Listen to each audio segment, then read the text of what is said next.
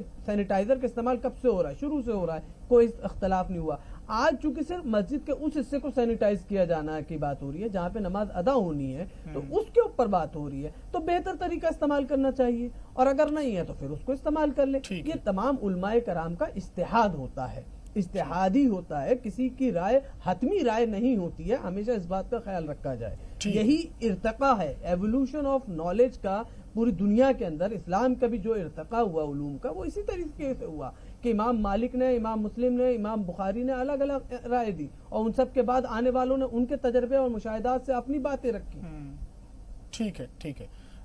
وجاہت قاسمی صاحب، تو ہمیں اعتدال کا اور اس کا راستہ، اور یہ کہنا کہ مساجد بند کر دی جائیں، یہ تو حکومت کے اوپر ہے. حکومت کو اگر لگتا ہے کہ مساجد اور یا اس طرح کے جتنے بھی فلاحی صاحب، آج جامع مسجد سے اعلان ہو گیا ہے کہ کل جمعے کی نماز نہیں ہوگی، اور ابھی آئندہ اعلان تک مسجد میں بند رہیں گی، مسجد میں نمازیں ملتوی ہوتی ہیں جماعت کی. یہ آج جامع مسجد، دلی جامع مسجد سے یہ اعلان ہوا ہے. ہاں، تو یہ ان کا انفرادی فیصلہ ہے. چونکہ اب میں اس کے پیچھے ایک ریزن بتا دوں. چونکہ جامع مسجد کی کیپیسٹی ہے 1 لاکھ لوگوں کو ایکوموڈیٹ کرنے کی. اب 1 لاکھ کے مجمع کو جمع کو مینج کرنا، سوشل ڈسٹینسنگ کو مینٹین رکھنا، سینیٹائز کر کے ہر ایک آدمی کو اندر بھیجنا، یہ ممکن نہیں ہے. اس لیے یہ بہتر فیصلہ ہے. لیکن جو مساجد کم کیپیسٹی کی ہیں، جہاں 100 200 150 لوگ آتے ہیں نماز ادا کرنے جمعے کی، وہاں ایزیلی سینیٹائز کیا جا سکتا ہے ہر ایک کے، انسان کے ہاتھ کو، فیس کو اور اس کو. تو وہاں پہ کوئی پریشانی نہیں ہے. یہ ان کا بالکل، یہ ان کا اپنا اس مسجد کو دیکھتے ہوئے، کیونکہ جامع مسجد ہے، سب سے بڑی مسجد ہے، اس وجہ سے یہ فیصلہ لیا گیا، اور بہتر فیصلہ مجھے لگتا ہے. وجاہت قاسمی صاحب، ایک سوال اور اٹھ رہا ہے. جب یہ سینیٹائزر کے استعمال کا جو سوال اٹھا، اس پر ایک سوال یہ اٹھ رہا ہے کہ مسلمانوں کی عادت ہے ہر جدید چیز کو اپنانے سے پہلے اس پر اعتراض کرتے ہیں، اس پر اختلاف پیدا کرتے ہیں، پھر اس کے بعد اپنا لیتے ہیں. اور پھر حوالہ دیا جا رہا ہے کہ جب لاؤڈ اسپیکر آیا تھا تو لاؤڈ اسپیکر کی بہت ہی مخالفت ہوئی تھی، لیکن اس کے بعد آج لاؤڈ اسپیکر ہٹانے پر تنازع پیدا ہو رہا ہے. تو اس پر بھی یہ ایک سوال اٹھ رہا ہے مسلمانوں کے ایٹیٹیوڈ پر کہ ایک شکوہ بلب قوم بن کر رہ گئے ہیں ہندوستان کے مسلمان. میں آپ کو بتاؤں کہ ہمیں سمجھنا چاہیے کہ الدین یسر، دین جو ہے وہ بہت سہل ہے اور بہت آسان ہے. ہم لوگوں نے اس کو اپنی کم علمی، جہالت اور اختلاف کی وجہ سے مشکل بنا دیا ہے. اس وجہ سے جیسا کہ آپ نے ابھی عرب کا ذکر کیا، اور یہ سب جو بھی کچھ ہوا اس دنیا میں، وبا آئی، تو یہ سب کچھ اہل عرب نے اس لیے پہلے کیا کہ وہ ہم سے زیادہ باشعور اور دین کے معاملے میں ہم سے زیادہ جاگروک اور ذمہ دار تھے. ہمیں ہر چیز میں پریشانی ہوئی، اور ہر چیز میں ہم نے چیمی گوئیاں کی، اور ہر چیز میں ذلت و رسوائی کے ساتھ بعد پھر جو ہے ہم نے فیصلے لیے. یہ ہماری کم علمی اور جہالت کی وجہ سے ایسا ہوتا رہا. آپ نے جیسا لاؤڈ اسپیکر کا ذکر کیا، تو میں آپ کو بتاؤں کہ اسلام ایک تحقیق پسند مذہب ہے، اور جو بنیادی اسلام کے اصول ہیں قرآن و حدیث اور نصوص کے علاوہ، اس میں اسلام تحقیقات طلب باتیں کرتا ہے. جیسا کہ میں نے بتایا کہ ہماری کم علمی ہے. فتاوی رضویہ میں اعلیٰ حضرت کے، اور ادھر میں بھی 50 سال کے فتاوی دارالعلوم کے بتا رہا ہوں آپ کو، اور 94 میں تو پورے ملک کی کمیٹی ایک بنی تھی، اس میں سارے مشرب مسلک کے لوگ تھے. یعنی وہ دوائیاں جن میں الکوہول، آپ کو پتا ہے کھانسی کی دوائیوں میں زیادہ تر الکوہول استعمال ہوتا ہے، اور وہ بھی وہ الکوہول ہوتا ہے جو شراب کے برابر کا نشہ ہوتا ہے. لیکن ان سب کو بھی صرف ادویات میں، میڈیسن میں اس وقت الکوہول کو جائز قرار دیا گیا. اب وہ اس سے بھی بڑی وبا ہے اور اس سے بھی بڑا مرض ہے اور ہم اس میں اختلاف لیے بیٹھے ہیں. یہ بات جو ہے ہماری کم علمی کی وجہ سے آتی ہے اور مطالعہ ہمارا ہوتا نہیں ہے کسی چیز پر اور ہم اس کا حصہ بن جاتے ہیں بحث کا زبردستی اور اس چیز پر ہماری پکڑ اور نہیں ہوتی ہے اور اس پر ہم لوگ اپنے فتاوا. میں نے بتایا آپ کو کہ یہ الکوہل کا مسئلہ ایسا ہے اس پر اس وقت بولنے کی قطعاً ضرورت نہیں تھی. مفتی بہت قابل احترام ہیں, بہت بڑے, میں ان کا احترام کرتا ہوں, لیکن یہ میری چھوٹی رائے, ناقص رائے ہو سکتی ہے میرے بھائی, کہ اس وقت سینیٹائزر کو لے کر کے ایک بھی جملہ کسی مفتی کو نہیں بولنا تھا, کیونکہ جتنی شراب کو لے کر کے 1400 سال میں بہت وضاحت اسلام نے کی ہے اور مستقل فتاوا اس پر رہے ہیں اور ہماری کتابوں میں پوری چیزیں موجود ہیں اور الکوہل کو لے کر بھی پچھلے 50 سال میں بہت بڑے بڑے فتاوا آئے ہیں, چاہے وہ میڈیسن کو لے کر کے آئے ہوں, دوائیوں کو لے کر کے آئے ہوں, ڈیٹولز کو لے کر کے آئے ہوں, لیکن پتہ نہیں کیوں خام خواہ ایک غیر ضروری بحث کو ہوا دے کر کے ہم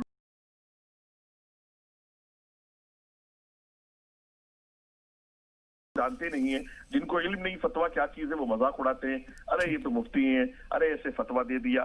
ہمارے علماء کو ان سب چیزوں سے احتراز ٹھیک ہے, ہمارے پاس وقت کم ہے. وجاہت قاسمی صاحب, ایک آخری سوال آپ تینوں کے جواب میں کم الفاظ میں جانا چاہوں گا.